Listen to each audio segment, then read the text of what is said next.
Today we're going to be taking a look at 4 NBA players that need to bounce back in the 2023 season. Before we get into this video, guys, I need you to go to the comments right now and comment who you think needs to or should or will have a comeback year this year. Without further ado, let's start first with Victor Oladipo. So I'm sure you guys remember Victor's days in Indiana where he was balling out and taking LeBron to game 7s and instantly getting right back to work when he got eliminated. But unfortunately, I'm sure you guys also remember how many injuries he's faced over the past couple years. There was rumors that he got offered a $110 million contract by the Miami Heat, but Victor himself actually addressed it on Twitter. So this is one of those toss-ups where it's really just about who you believe.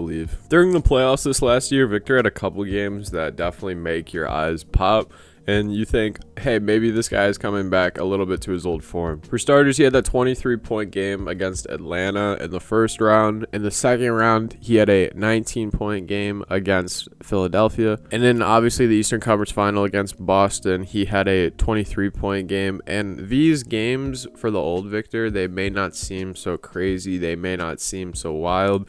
But you guys need to realize that his role has drastically changed here. I think Miami next year specifically is going to be looking for Victor to be averaging, whether it's off the bench or in the starting lineup, probably around 15 points a game. They're probably just going to try to get him more involved in the offense, kind of grooming him to become a Miami Heat product. And that's if he wants to stay there long term. Obviously, he shows a lot of potential, or at least he did show a lot of potential. This is his last year where he's officially on the roster. Next year, he is on the roster, but it's his last deal. And if he doesn't play up to the standard I think he can and should this year, then I don't think Miami's going to have any problem moving it. It's only around $9 million, and a lot of teams before the trade deadline will either move for an asset if they know they're not going to be re-signing them. So I think 2023 will have a better idea of whether Victor stays on this team or not, but this year is huge for him earning his next contract, so I really hope he can pull it together and really get in the game and earn a big bag for himself. Next person we're going to be talking about is Julius Randle. Now, I have some interesting opinions on Julius. For starters, I think he gave up on the Knicks 2 years ago when he got his contract.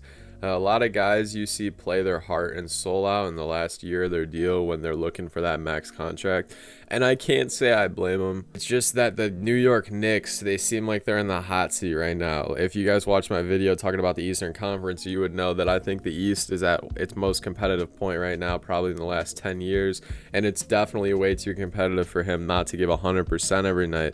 He's signed till 2026, but I could really see him getting moved earlier if they sit around the 7 to 11 seed, and he's still playing with that demeanor and attitude that he is. From every single statistic category, you can just see that he has gotten, statistically speaking, at least worse from last year. And I'm not even trying to knock him, but like 41%, that's what he shot from 3 last year, and now we're going to shoot 30.8. Like that doesn't, it's on the same amount of attempts, but I can just assure you, if you guys have been watching these Knicks games, they're just lazy attempts. Like, he's not hungry as he was last year when he gets this bag. Look at this, 25 years old, he shoots 27% from the 3. He averages 19.5 points. Next year's his contract year, he shoots up to 24 points a game, cranks it up to 41% from 3. Then he gets his contract, and then next year we're right back down to 20 points a game on poor efficiency from 3. I mean, 30%, once you show that you can shoot 40%,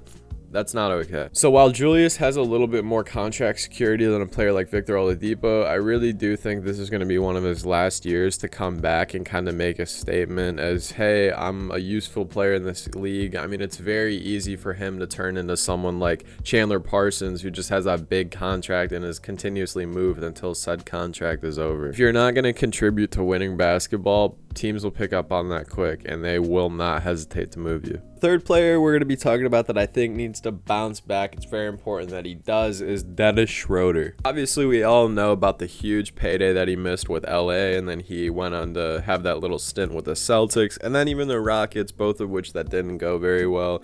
However, Dennis is balling out overseas, and with the rumors that Westbrook could possibly be coming off the bench, I think now is as great of a time as ever for Dennis to prove himself and bounce back. Probably going to be introducing a couple different lineups, whether it's Dennis at the 1 or Kendrick Nunn at the 1 or even Westbrook at the 1. But if I'm Dennis, I'm going to be trying my ass off to earn a contract, just like I was talking about with Julius, and just contribute to winning basketball. He's been in the system before. It's not like it's very unfamiliar. There's no reason Dennis shouldn't go back to at least averaging 13, 14, 15 points and being capable to be that ball handler on the second unit.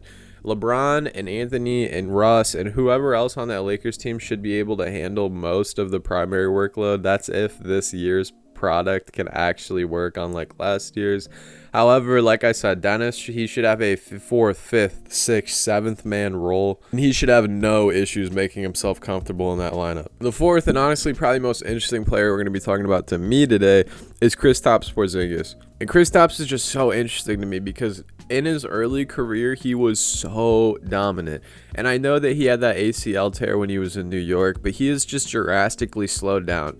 And I don't know if he was misused in Dallas because he has the potential to stretch the floor, but sometimes in those Dallas series before Jason Kidd started turning up the coaching a little bit more, you would see him get used in that 15 to 17 feet range, and it would just cause his efficiency to dip too much, or they would put him in a back down situation, and he couldn't take advantage of these mismatches. So this year, I'm really hoping to see the two-man game between him and Brad develop a little bit more. Obviously, Bradley Beal, he's in a class of his own. He's an amazing scorer, and oddly enough, I think him and Kuzma could be a really cool front court to watch this year. I like that they added Will Barton. The Wizards, they're going to have a good year, maybe. I don't know if they could sneak in the playoffs, but as for Kristaps Porzingis, I'm really hoping we can see him go back to averaging a double-double, at least 18 and 10 with some good shooting splits from downtown and even at the line as well. I know he's been seriously battling injury the last 2 years, but I think this year could be the year where he gets healthy and he gets out and running and he goes back to that, like I said, 18-20 point per game average on at least 60 plus games. That's probably the biggest thing I think for KP. If you guys enjoyed this video, please be sure to let me know in the comments down below or by leaving a like or even just subscribing if you guys haven't already. If you guys have any video ideas, please leave them down below. You guys know I love to check out and read you guys' comments as well as basketball takes. I hope you guys have a great rest of your day. Peace.